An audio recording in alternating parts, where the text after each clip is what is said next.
Hello! Update session tayo ngayon. Kumusta na ba ang dating DepEd teacher na ngayon ay isa na international student dito sa Canada? Okay, you heard me right. Dati po tayong sa DepEd for 10 years. And nagturo po tayo ng grade 1. Na-try din natin mag-handle ng grade 4 at kindergarten bago tayo mag-resign. So,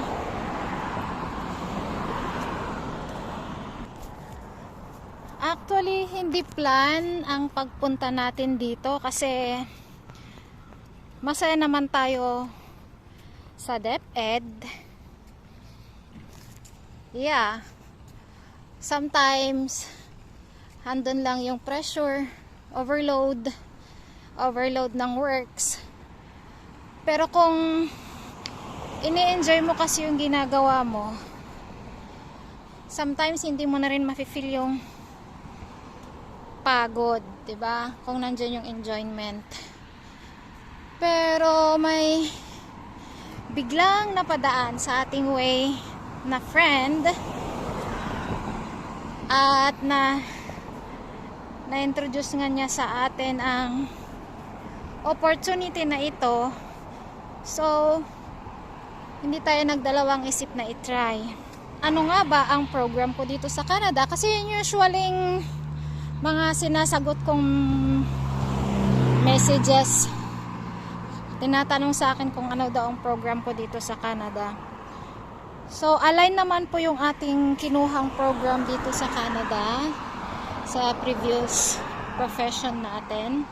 So, ang kinuha ko sa St. Lawrence College dito sa Kingston, Ontario ay Early Childhood Education, wherein 2 taon yun, so 2 years yun. At ang nagustuhan ko sa program na ito, second sem pa lang namin, meron na kaming 1 day sa 1-day placement kung saan talagang ipupunta ka sa field ng daycare. At kapag third sem naman, 3 days na kayo doon. And then so 3 days sa placement, 2 days sa school. Pag fourth sem naman, so yan na yung last sem natin. Pag fourth sem naman, 3 days sa placement, 2 days sa school. Ang nakita kong benefit kapag pinunta ka na sa placement, pag natapos mo yung placement mo sa isang center, pwede mo siyang applyan.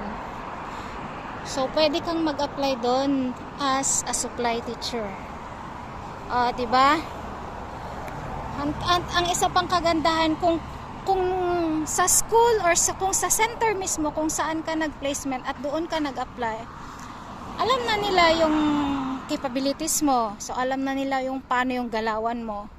Kaya kung nagustuhan ka nila at binigay mo yung best mo during your placement, siguro naman wala silang doubt para hindi ka tanggapin, di ba? So, yan ang aking program, Early Childhood Education, na 2 years program.